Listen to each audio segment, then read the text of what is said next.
Let's now go to inquiring.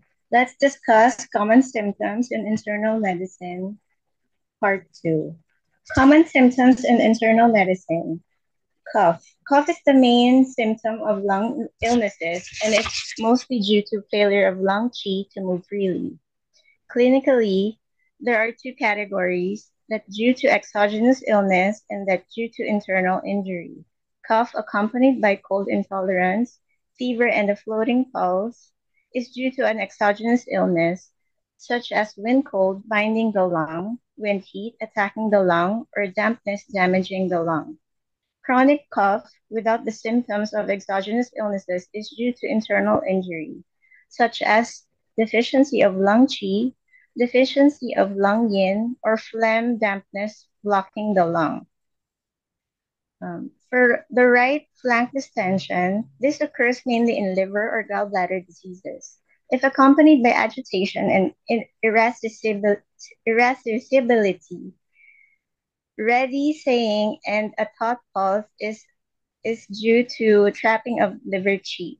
If accompanied by jaundice, a red tongue with yellow and greasy coating and a taut and a slippery pulse is due to dampness heat in the liver and gallbladder.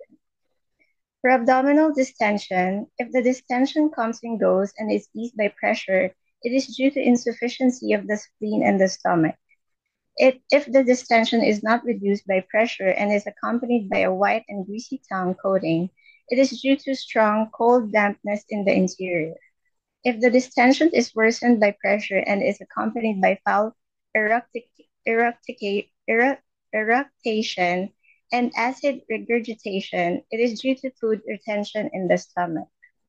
For barbarigmus, this may be seen in deficiency of spleen and stomach qi, deficiency of spleen yang, deficiency of kidney yang, strong cold dampness in the interior, and disharmony between the liver and the spleen.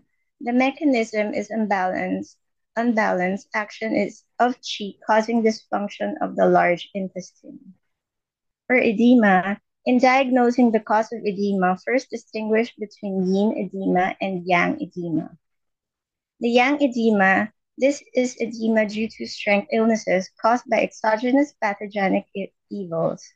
The mechanism is retention of water or dampness due to the lung losing its dispersion and depuration functions.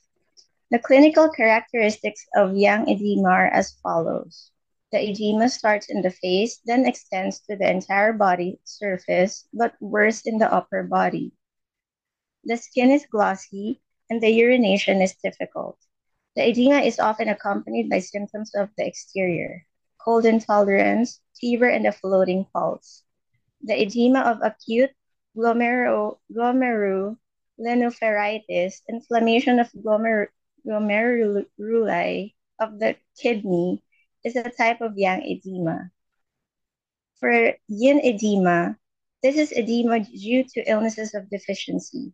The usual mechanism is deficiency of the yang qi of the spleen and kidney, so that these organs are unable to transport, transform, and control fluids, but allow fluids to overflow into the superficies. The clinical characteristics of yin edema are as follows. Edema are more pronounced below the waist, pressure-induced depression in an area of edema persisting after removal of pressure, or pitting edema, distension in the epigastrium and abdomen, and anorexia and loose feces. Alternately, there may be lumbar and knee aches and weakness, cold aversion and cold limbs, a plump and pale tongue, and a deep, slow, and a weak pulse. The edema of chronic glomerulonephritis, chronic kidney insufficiency, or heart failure is often of this type. Thank you for your attention.